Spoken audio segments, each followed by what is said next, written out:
പെമ്പിളയൊരുമയെ M M മണി അധിക്ഷേപിച്ചു എന്ന വാർത്ത തെറ്റാണെന്ന് തെളിയിക്കുന്നതാണ് പ്രസംഗത്തിന്റെ കൂടുതൽ ഭാഗങ്ങൾ. യഥാർത്ഥത്തിൽ എം എം മണിയുടെ അധിക്ഷേപം മാധ്യമങ്ങൾക്കെതിരെയാണ്. അതിങ്ങനെ: ഈ ഗവൺമെന്റ് മന്ത്രിയാണ് മുഖ്യമന്ത്രിയെ നിർദ്ദേശിച്ചത്. ഇവിടെ ജില്ലയിലുള്ള മന്ത്രിയാണ്. അങ്ങനെ കൂടെ ചർച്ചയൊക്കെ ചെയ്യണം. അല്ലെങ്കിൽ ഇതിന്റെ ഒഴിപ്പിയില്ലാണ്ട് എന്റെ നേതൃത്വത്തിൽ ഇതെല്ലാം കൂടെ ഞാൻ ചെയ്തോളാം തീരുമാനിച്ചില്ല. തികച്ച മര്യാദയ്ക്കുള്ള തീരുമാനം. അനുസരിച്ചില്ല. ഇനിയൊന്നും നടക്കുമോ? ഇവന്മാർ ഈ ചാനലുകാരല്ലേ ഇതെല്ലാം നടത്താൻ പോകുന്നത്.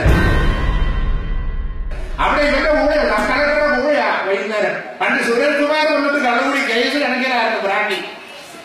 എവിടെ? പൂച്ച, പഴയ നമ്മുടെ പൂച്ച.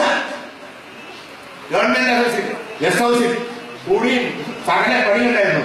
പെമ്പിളെ വരുമ്പോൾ നടന്നു. അന്നും കുടിയും സകല വ്യക്തികളും നിന്നിട്ടുണ്ട് അവിടെ. മനസ്സിലായില്ലേ?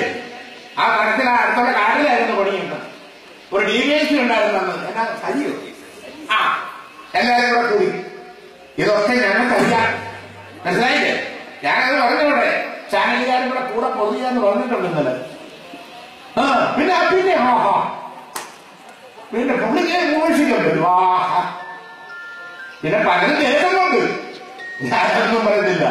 എന്നാൽ മലയാളത്തിലെ മുഖ്യധാരാ മാധ്യമങ്ങൾ വാർത്ത നൽകിയപ്പോൾ പ്രസംഗത്തിലെ ആദ്യ ഭാഗം ഒഴിവാക്കി. അവിടെ ഇവന്റെ കൂടെയോ സബ് കളക്ടറുടെ കൂടെയാ വൈകുന്നേരം. പണ്ട് സുരേഷ് കുമാർ വന്നിട്ട് കള്ളുകൂടി കേസ് കണക്കിനായിരുന്നു ബ്രാൻഡി. എവിടെ? പൂച്ച, പഴയ നമ്മുടെ പൂച്ച. ഗവൺമെന്റ് ഓഫീസിൽ, ഗസ്റ്റ് ഹൗസിൽ കുടിയും സകല പണിയുണ്ടായിരുന്നു. പെമ്പിളെ ഒരുമ നടന്നു. അന്നും കുടിയും സകല വൃത്തികളും നടന്നിട്ടുണ്ട് അവിടെ. മനസ്സിലായില്ലേ? ആ വനത്തിൽ അടുത്തുള്ള കാട്ടിലായിരുന്നു പണിയെന്ന്.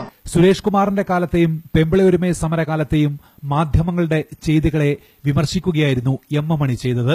മാധ്യമപ്രവർത്തകർക്കെതിരായ പരാമർശങ്ങൾ ഒഴിവാക്കി പെമ്പിളയൊരുമയെയാണ് അധിക്ഷേപിച്ചത് എന്ന് ബോധപൂർവം വാർത്ത നൽകുകയായിരുന്നു എന്നാണ് ഇനി അറിയേണ്ടത്. Download the app first news live.